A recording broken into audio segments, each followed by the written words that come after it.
Okay, so or or thought. But see, what you have to know? You have to know that R is bossy, so it makes the A say whatever, and all you hear is a okay?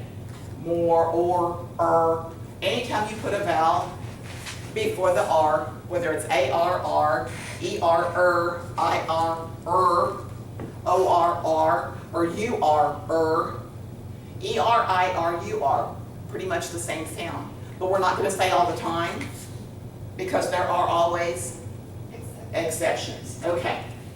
But you've got to know that the PH, when it comes together, says because otherwise you'd be trying to spell it with an F, which is fine because you're manipulating the sounds that you know.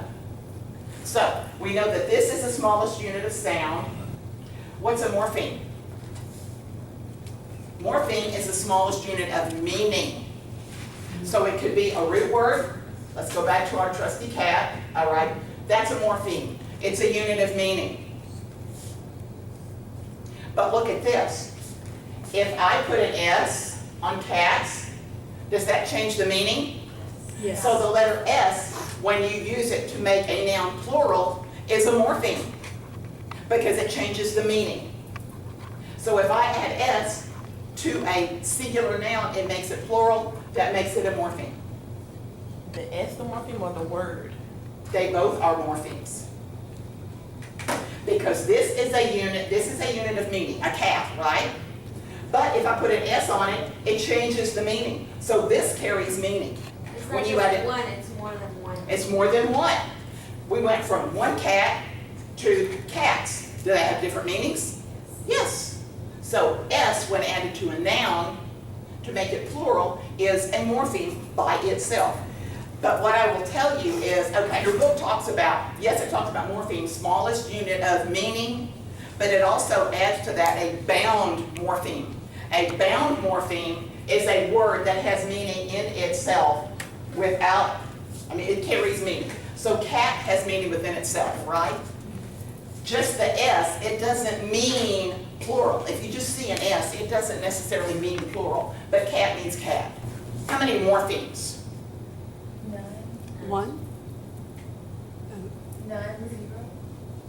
Morphemes. Do I have 2 units of meaning here if I really wanted to break it down? Yes. Yes. I have skate, In past tense. but ing is a morpheme because if you put it at the end of a verb, like running, swimming, skating, talking, maybe talking would be a better one because then we don't get into the E and at ing. Let's do this one. We have talk, which is a bound morpheme, which means it has meaning, talk. It is a word, okay? It's a real word. Think of bound morpheme as a word, okay? These are called free morphemes. We're not going into that on your test. That's another one of those like the macron and the brev. Free morphemes are prefixes and suffixes. Think of it that way, okay? That can be added to a word. Does it change the meaning? If you add, let's look at the word view. View is a morpheme. It has meaning. What if I put this, and so this is a bound morpheme. That's like a root word, okay? Ask me questions.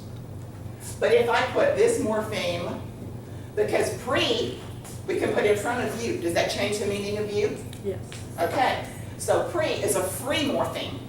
Doesn't carry meaning by itself. Yeah, it does because we know that it means before, but it's not a real word by itself. So, is pre and view? They're both morphemes, yes. Because view is a bound morpheme. It's a word meaning by itself. It is a word. It is a root word. Think of root words. So re is also like a Yes. free word? Yes. Re and pre and con and sub. Those are free morphemes because when you put submarine instead of in front of marine, makes it a thing, doesn't it? Changes the meaning. Marine means having to do with water, but submarine, we know, is a vehicle that goes under the water. So it totally changes the meaning. If a prefix or a suffix changes the meaning, they're morphemes. They change the meaning of the root word. Let's look at this one. We've got you, we've got our bound morpheme, we've got our root word. Bound morpheme equals root word, okay? Think about it like that. But if I did preview, that means I'm looking at something before, right? Because we know pre means before. But then if I add ed, that changes it again, doesn't it? Because I'm not preview, or I'm not going to preview a movie. I'm not previewing, which is present tense, but I previewed because we know that ed is a free morpheme, and when you see the ed ended to a word, it's already happened, right? Okay, ed is also a morpheme because, Like a free morpheme? yeah, it's free because it's not a root word by itself.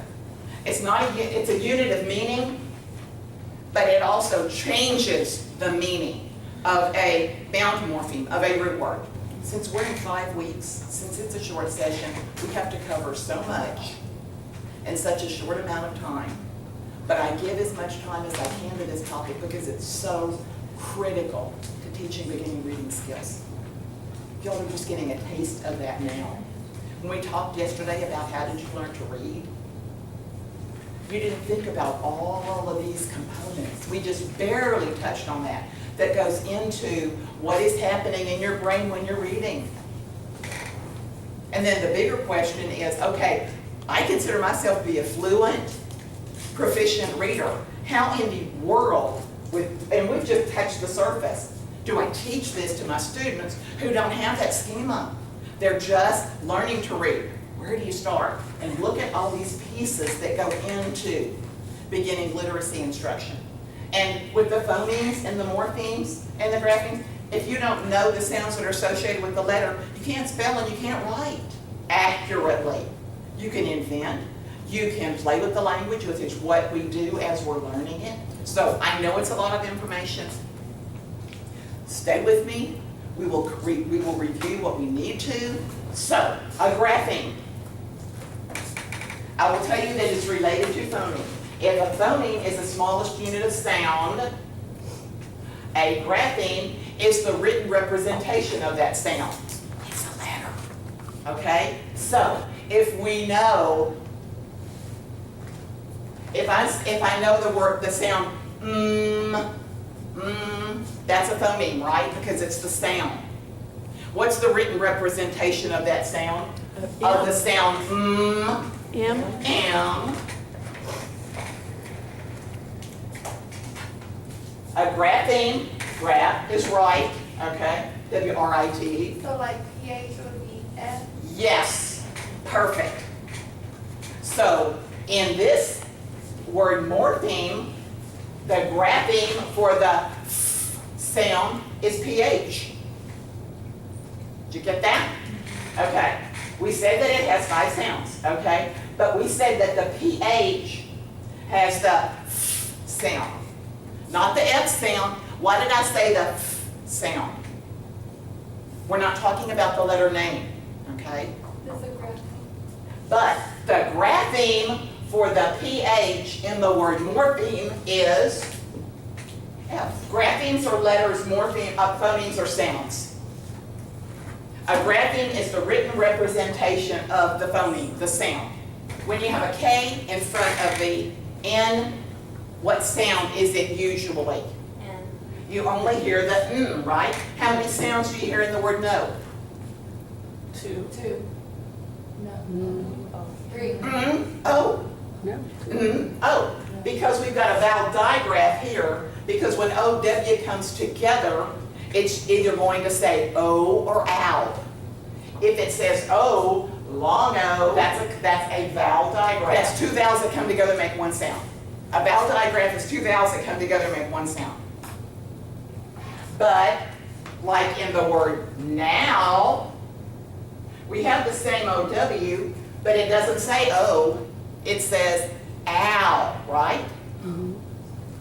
So there, we call it a diphthong. If you have 2 vowels together and you hear one vowel sound, that's a vowel digraph. Just like a consonant digraph is two consonants that come together and make one sound. We talked a while ago about blends. Consonant blends, you can tell by the word blend, two consonants that come together but you hear both sounds. Like flat, bring. Two consonants, but you hear both sounds, right? So in a consonant blend, you hear both individual sounds.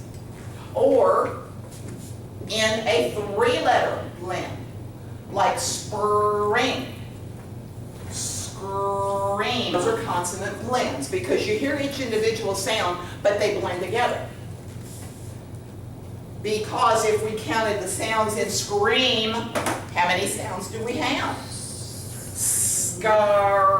Scar-eam. Because we hear sk, even though they go together, scream, can't you hear each of those sounds if you break down the word? Scream. When you break down sounds, you have to over-enunciate those sounds that you hear to count the sounds. But you can hear all of those sounds. In spring, spar, you can hear all three, right? Bring, bar. And actually, depending on what book you read, the NG is either a vowel digraph that has one sound or a blend, but you can hear the NG. So let's count. At least that's all you need to know is Dr. Hendrick's interpretation. So, spring, how many sounds? Spa, g. We can hear all of them, can't we? Some books will tell you that the ng is one sound, ng. Okay, and every time you say it, you can hear the and the g. All right? So for our purposes, that's also a blend because you can hear both sounds. So ch would be a Okay, digraph. so, shh, shh. And we already said one over here, what? PH. Those are consonant digraphs because just like with a vowel digraph, you can only hear one sound. Two vowels together, one sound is a vowel digraph. Two, graph letters. Break the word down. Digraph. It doesn't matter if it's a vowel or consonant. Digraph. Two letters, one sound. Consonant digraph. Two, graph letters. Two letters, but one sound. So, give me some words that have consonant digraphs in them. We're here. Chart. Okay, like the word chart. So ch is one sound. Ch is one sound because can you hear the C and the H individually? No. Do we go R, R? No, it's ch, R. So chart. How many sounds in chart? Ch. Oh, we got that bossy R in there. 3. R, t. 5 letters, 3 sounds. Because whenever you have a vowel with an R, remember bossy R makes it one sound. Okay? What about chimp? Like a chimpanzee, chimp. Ch, e, m, p, 4. So, is kind of like a blend because you can hear both, but it's not normal. You can just hear both sounds. How many sounds are like in coral?